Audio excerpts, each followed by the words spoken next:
Hi வணக்கம். உங்கள் ஆனந்த கண்மணி. ஆனந்த நாவல் கீதம் சேனலை கேட்குறவங்க எல்லோரும் மறக்காமல் சப்ஸ்கிரைப் பண்ணிவிடுங்கப்பா. லைக் பண்ணுங்கள், கமெண்ட் பண்ணுங்கள், ஷேர் பண்ணுங்கள். வாங்க நாம் இப்போ கதை கேட்க போகலாமா? சுபலதாவின் அழகிய கிறுக்கியே அத்தியாயம் 16. எல்லாம் முடிந்து விலகி படுத்தான். சற்று நேரம் மல்லாந்து கிடந்தவள் திரும்பி உருக்களித்து பார்க்க களைந்த ஓவியமாய் கிடந்தாள் அவள். இருவருக்குமே முதல் அனுபவம். இப்படியா இருக்கணும்? ஆரவ் சில அந்தரங்கங்கள் தன்னவளுக்கானது மட்டுமே என்று நினைப்பவன். என்னதான் வெளிநாட்டில் படித்தவன் அவன் பெண்களை மனதால் கூட தவறாக நினைக்க மாட்டான். எந்த நாட்டு பெண்ணாய் இருந்தாலும் அவள் எவ்வளவு குறைவான உடையணிந்து இருந்தாலும் கழுத்துக்கு கீழே பெண்களை பார்க்க மாட்டான். பெண்களை அவன் சந்திக்க வேண்டிய அவசியமே வந்தது இல்லை. காரணம், அவன் தொழிலில் பெண்களுக்கு வேலையே கிடையாது. பெண்கள் 1-2 பெண்கள் இருந்தாலும் அவன் அதை கண்டுகொள்ள மாட்டான். பெண்கள்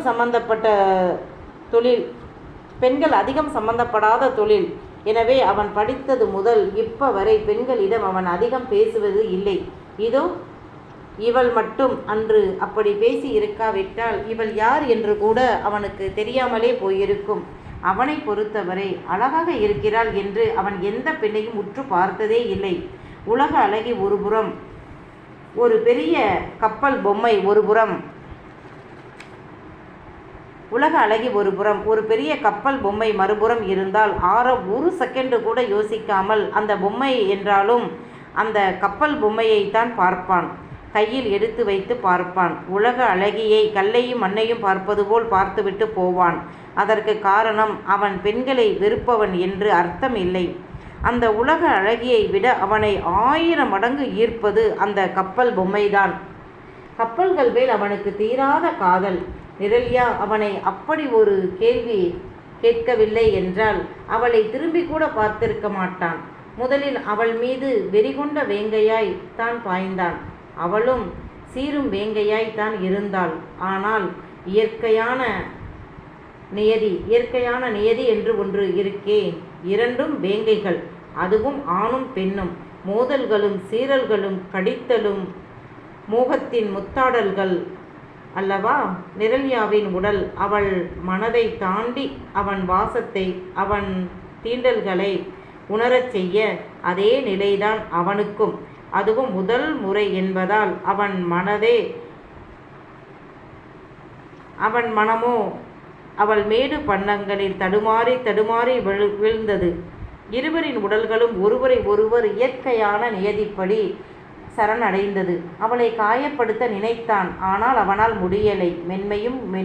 மென்மையும் குலைவுமாய் இருந்தவளை இரத்தம் வர காயப்படுத்த அவன் மனம் முரண்டியது. அவனுக்கு தன்மீதே கோபம் வந்தது. அதற்கு முதல் காரணம், பெண்ணென்றால் அவளை இப்படித்தான் பழி வாங்கணுமா? பெண்ணை சக மனுஷியா பார்க்காமல் இப்படி அவளை உடலாக பார்ப்பதே அவனுக்கு பிடிக்கலை. ஆனாலும் அவன் கோபம் அவனை பெரிய அளவு பழிவாங்க துடித்தது. இதுவே ஆணென்றால் இப்படி செய்திருக்க மாட்டான். வெட்டி மீன்களுக்கு இரையாக்கிவிட்டு போயிருப்பான். அப்படி செய்திருந்தால் இவனுக்கு இத்தனை வலி இருந்திருக்காது. ஒரு பெண்ணிற்கு பிறந்தவன், ஒரு பெண்ணுடன் பிறந்தவன், ஒரு பெண் குழந்தையை பெற்றுக்கொள்ளப் போகிறவன் செய்யும் செயலை நான் செய்யலையே என்ற குற்ற உணர்வும் வழியும் அவனுக்கு வந்தது. ஆனால் இந்த குற்ற உணர்வை விட 10 பெண்களின் முன்னால் தன்னை அவமானப்படுத்தியதை பழிவாங்கியே தீரணும் என்ற வெறி 1000 மடங்கு அதிகமாக இருந்தது. அதன் விளைவுதான் இது என்று தலையை உலுக்கிக் கொண்டு அறையை விட்டு போய்விட்டான். 1 மணி நேரம் கழித்து கண்விழித்த நிரல்யா அந்த அறையை சுற்றி பார்க்க யாரும் இல்லை. 7 ஸ்டார் ஹோட்டல் மாதிரி அறை அத்தனை அழகாக இருந்தது. ஆனால் சின்ன அறை. பாத்ரூமை பார்த்தவள் மெல்ல எழுந்தாள். உடைகள் இறைந்து சிதறி கிடந்தது. அவற்றை பார்த்ததும் அழுகை பொங்கிக் கொண்டு வந்தது. தூங்கும்போது நைட்டி அவளுக்கு தொடைக்கு மேல் ஏறிக்கொள்ளும். காமாட்சி திட்டுவார். பெண் பிள்ளைக்கு அடக்கம் வேண்டாமா? இது என்னடி இப்படி தூங்குற என்று தொடையிலேயே 4 சாத்து சாத்துவார். மூடின அறைக்குள் எப்படி தூங்கினால் என்னம்மா என்பாள். அது அப்படி இல்லை. நாளைக்கு நீ இன்னொருத்தர் வீட்டுக்கு கல்யாணமாகி போக வேண்டிய பெண். அவர்கள் என்னைத்தான் குறை சொல்வார்கள். எப்படி பிள்ளை வளர்த்திருக்கா பாரு என்று என்னைத்தான் தூத்துவாங்க என்று சொல்வார். நிரல்யாவிற்கு அழுகை பொங்கியது. நடந்த நிகழ்வை விட அம்மா இதை கேள்விப்பட்டால் எவ்வளவு துடித்து போவார் என்றுதான் அழுதாள். அம்மா தன்னை எந்த அளவு பொத்தி பொத்தி வளர்த்தார் என்று தெரியாதவள் இல்லையே இவள். தாயின் அத்தனை பயத்தையும் இவள் நிரூபித்து விட்டாள். எதற்காக மகளை வெளியே விடாமல் பொத்தி பொத்தி வளர்த்து ஆளாக்கினாரோ அதெல்லாம் ஏதோ ஒருத்தனின் வலிய உதடுகளாலும் கைகளாலும் சூறையாடப்பட்டு விட்டது. முதலில் கோபமும் ஆவேசமும் வெறியும் போட்டி போட தொட்டவன் மெல்ல மெல்ல பூந்தென்றலாய் மாறி போனான். ஒருவேளை அவன் ரொம்ப முரடாக அவளை இம்சைப்படுத்தி இருந்தால் அவளுக்கு இவ்வளவு குற்ற உணர்வாக இருந்திருக்காது. அவன் போக போக ஒரு பூவை விட மென்மையாக அவளை தொட்டான். தென்றலுக்கு தலைவணங்கும் பூவு வண்டுக்கும் வழிவிட்டு விட்டது. எப்படி நடந்தது? என்ன மாயமோ தெரியலை, நடந்தே விட்டது. இனி அழுது என்ன செய்ய என்று நினைத்தாலோ என்னமோ. பாத்ரூம் சென்று குளித்துவிட்டு வந்தபோதுதான் பார்த்தாள் அந்த மெத்தை விரிப்பில் இருந்த இரத்த கரைகளை. மெல்ல அவள் உதடு துடித்தது அந்த கணங்களை நினைத்து. இனி அவளுக்கு எங்கே விடிவு காலம்? இப்படி நடந்ததை நினைத்து நினைத்தே வெம்பி சாக வேண்டியதுதான். அவற்றை எடுத்து சுற்றுமுற்றும் பார்க்க அழுக்கு கூட இருந்தது. அதில் தன் உடைகளையும் பெட்ஷீட் தலையணை உரை அனைத்தையும் போட்டவள் மார்பில் துண்டை மட்டும் கட்டிக்கொண்டு போட்டுக்க துணி இல்லையே, என்ன பண்றது என்று அந்த அறையில் இருந்த வார்ட்ரோபை திறக்க விதவிதமான உடைகள் இருந்தது. அதை பார்த்ததும் அவள் முகத்தில் ஒரு உற்சாகம். அவள் அவற்றை எடுத்து பார்த்தாள். எல்லாம் அத்தனை அழகாக இருந்தது. அவளுக்கு செலக்ட் பண்ண தெரியாதே தவிர புது புது உடைகளை போட ரொம்ப ரொம்ப பிடிக்கும். அதுவும் சிறு வயதில் இருந்து புது உடை போட்டால் வெளியே போய் அக்கம் பக்கத்து வீட்டு ஆட்களை கூப்பிட்டு, ஆன்ட்டி எனக்கு நல்லா இருக்கா, எனக்கு இந்த ட்ரெஸ் எப்படி இருக்கு என்று சுற்றி சுற்றி காட்டி கேட்பாள். உனக்கு என்னடி அழகா இருக்கு என்பார்கள். காமாட்சியும் மகன் மட்டும்தான் என்று இருந்தபோது பெண் குழந்தைக்காக அவளிடம் இருந்த ஏக்கத்தை எல்லாம் இப்போது மகளுக்கு விதவிதமாக வாங்கி கொடுத்து போட வைத்து அழகு பார்த்தாள். அதுவும் நிரல்யாவின் குழந்தைத்தனமான பேச்சும் செயலும் அவள் அழகை அனைவருக்கும் கூட்டி காட்டும். அதனால் தானே நித்யா நாத்தனாரை கண்டாலே ஆகாது, மனதிற்குள்ளேயே திட்டி தீர்ப்பாள். வாய்விட்டு திட்டினால் மாமியார் கூட அடங்கி விடுவார். ஆனால் புருஷன் கண்டுக்காத மாதிரி இருந்தாலும் நேரம் கிடைக்கும்போது செம்மையா வச்சு பழி வாங்கிவிட்டுத்தான் விடுவான். என் தங்கையை எப்படி சொன்னாய், இப்ப அனுபவி என்று சொல்லியும் காட்டுவான். இப்போதும் இந்த ரணகலத்திலும் அவளுக்கு அந்த புது உடைகளை பார்த்ததும் குஷி பெய்த்து கொண்டு வந்தது. பார்த்து பார்த்து உடையை தேர்ந்தெடுத்து அணிந்து கொண்டாள். அந்த உடைகள் அவளுக்கு அத்தனை கச்சிதமாக அவளுக்கென்றே தைத்த மாதிரி இருந்தது. அதை போட்டுக்கொண்டு கண்ணாடியில் பார்த்தவள் மெலிதாக அங்கே இருந்தவற்றை எடுத்து மேக்கப் போட்டுக்கொண்டாள். இப்போது அவளுக்கு சோர்வு இல்லை, ஏதோ ஒரு புத்துணர்ச்சி. அங்கே இருந்த உடையும் சரி, மேக்கப் சாதனங்களும் சரி, புத்தம் புதிதாக ரொம்ப காஸ்ட்லியாக இருந்தது. நிரல்யா எப்போதாவது தான் மேக்கப் போட்டு கொள்ளுவாள், அதுவும் குடும்ப விசேஷங்களுக்குத்தான்.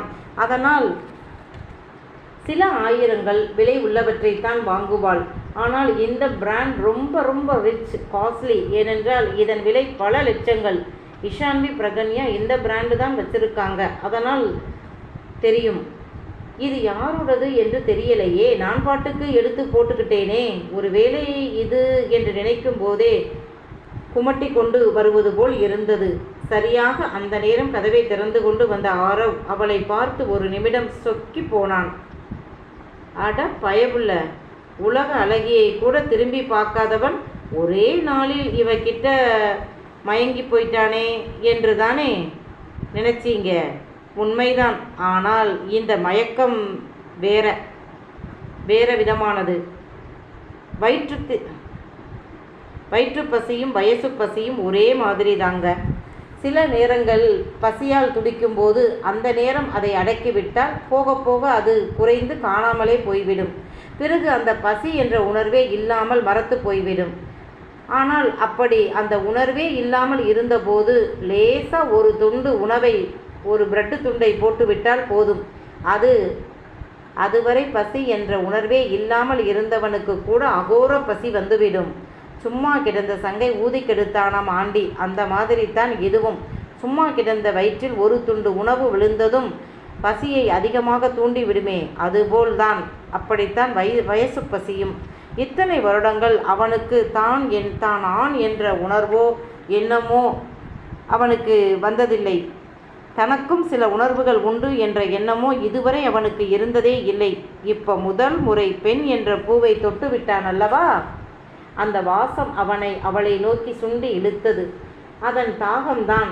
எழில் ஓவியமாய் தன்முன் நிற்பவளை கண்டதும் அவன் மயங்கி போனான். ஆனால் அந்த மயக்கம் ஒரு நிமிடம்தான். அவன் மகா கெட்டிக்காரன். அதை வெளியே காட்டுவானா என்ன? நொடி நேரத்தில் மறைத்து கொண்டவன், பரவாயில்லையே, நான் கூட உன் கற்பு பறிபோனதில் நீ அழுது புலம்பிக் கொண்டு இருப்பாய். உன் அழுகாட்சி மூஞ்சியை பார்க்கணுமே என்று நினைத்து வந்தேன். இட்ஸ் ஓகே, என் வேலை ரொம்ப மிச்சம். பரவாயில்லை, நீ இந்த காலத்து பெண் என்று நிரூபித்து விட்டாய். நான் கூட என்னை ஏண்டா கெடுத்தாய், எனக்கு நீதி வேண்டும், நியாயம் வேண்டும் என்று போர்க்கொடி தூக்குவாய் என்று நினைச்சேன். என் வேலை சிம்பிள் ஆக்கி விட்டாய்.